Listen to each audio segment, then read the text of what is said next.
Definisi kepemimpinan.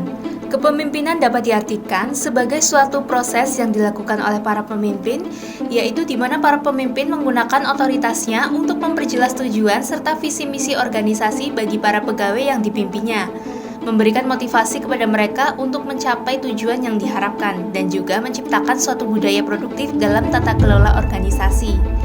Kepemimpinan dapat juga dimaknai sebagai perilaku untuk memberikan pengaruh pada staf agar mereka mampu bekerja sama dengan baik sehingga membentuk jalinan kerja yang sistematis dan logis untuk mempertimbangkan aspek efisiensi dan efektivitas untuk mencapai tujuan sesuai dengan yang telah ditetapkan.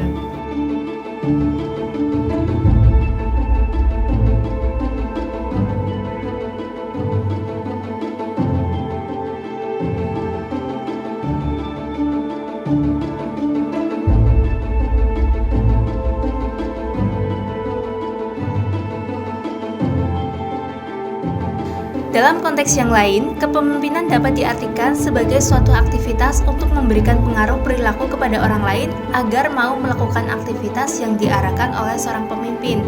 Atau dapat dikatakan bahwa pemimpin adalah setiap aktivitas yang dilakukan oleh seseorang atau kelompok untuk berkoordinasi dan memberikan arah kepada orang atau kelompok yang tergabung dalam komunitas untuk mencapai tujuan yang telah ditetapkan. Berikut adalah beberapa gaya kepemimpinan Islam menurut Albert 1996, yaitu 1. Gaya kepemimpinan otokratik, 2. Gaya kepemimpinan direktif, 3. Gaya kepemimpinan konsultatif, 4. Gaya kepemimpinan partisipatif. Berbeda dengan George R. Terry, Robert Blake, dan Jane S., Morton membagi 5 tipe kepemimpinan, yaitu 1. Tandus atau improvised, 2. Perkumpulan atau country club, 3. Tugas atau task, 4. Jalan tengah atau middle of road, 5. Tim. Syarat menjadi pemimpin menurut Islam yaitu 1. Beragama Islam, beriman dan beramal soleh, 2. Niat yang lurus, 3. Tidak meminta jabatan, 4. Berpegang pada hukum Allah, 5. Memutuskan perkara dengan adil, 6. Tidak menerima hadiah, 7. Kuat dan sehat, 8. Berlemah lembut, 9. Tegas dan bukan beragu.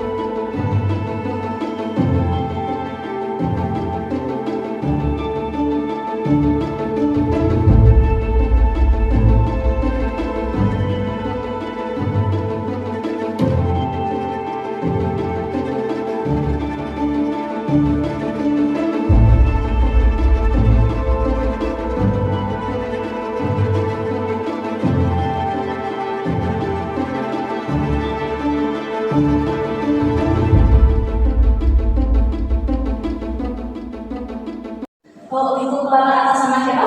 Alhamdulillah, atas nama Alia. Ini saya sudah lihat berkas lowongannya ya. Untuk Mbak Arul sebelumnya sudah pernah mendapatkan pekerjaan lain atau baru pernah pernah di Bank Indonesia? Lulusan dari mana ya Mbak Arul ya? Dari SMA 1. Oke, untuk lamaran interview hari ini saya bukan dulu ya Mbak ya. Kurang atau apa nanti saya respon lagi ya. Mbak, saya di sedikit uang, Mbak bisa bantu saya. Sifat-sifat kepemimpinan. 1. Memiliki energi yang penuh, baik lahiriah maupun batiniah, dan dilakukan secara terus-menerus. Yang kedua, memiliki emosi dan perasaan yang stabil, atau dapat dikatakan bahwa seorang pemimpin tidak boleh berprasangka yang tidak baik, berpikir a priori jelek tentang orang-orang yang ada di bawah. Dia tidak boleh gampang marah-marah, sebaliknya percaya pada diri sendiri harus ada, tetapi tidak boleh sampai berlebihan. Yang ketiga, pengetahuan yang dimiliki harus luas tentang hubungan manusia, karena pekerjaannya yang paling utama bersangkutan dengan orang lain. Maka ia harus mengetahui banyak hal, serta permasalahan tentang manusia dan hubungan antar manusia itu sendiri. Yang keempat, rasa yang menggebu-gebu untuk menjadi seorang pemimpin harus menjadi daya pendorong yang muncul dari dalam dan bukan desakan dari luar. Pemimpin harus mengungkapkan dan memancarkan antusiasme dalam melakukan pekerjaan. Kelima, memiliki kemampuan dalam berkomunikasi secara verbal maupun nonverbal. Yang keenam, memiliki kemampuan mengajar, karena seorang pemimpin yang baik harus pula memberikan semangat pada orang-orangnya. Ia harus pula dapat memberdayakan orang lain. Yang ketujuh, memiliki kemampuan di bidang sosial supaya terjamin rasa percaya yang baik dan kesetiaan dari orang-orangnya. Ia wajib gemar menolong, senang jika orang-orangnya maju, ramah, dan dapat menghargai pendapat orang lain dengan arif dan bijaksana.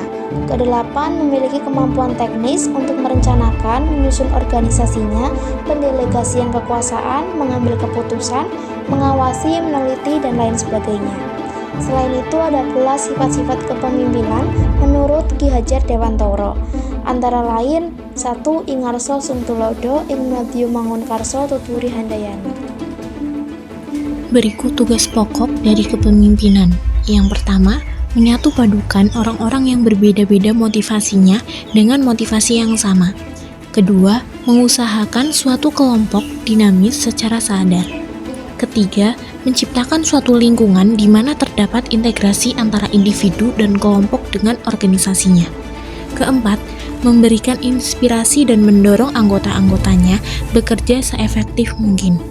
Dan yang terakhir, menumbuhkan kesadaran lingkungan yang senantiasa mengalami perubahan dan mengusahakan agar orang-orang yang dipimpinnya itu dapat menyesuaikan dengan perubahan situasi.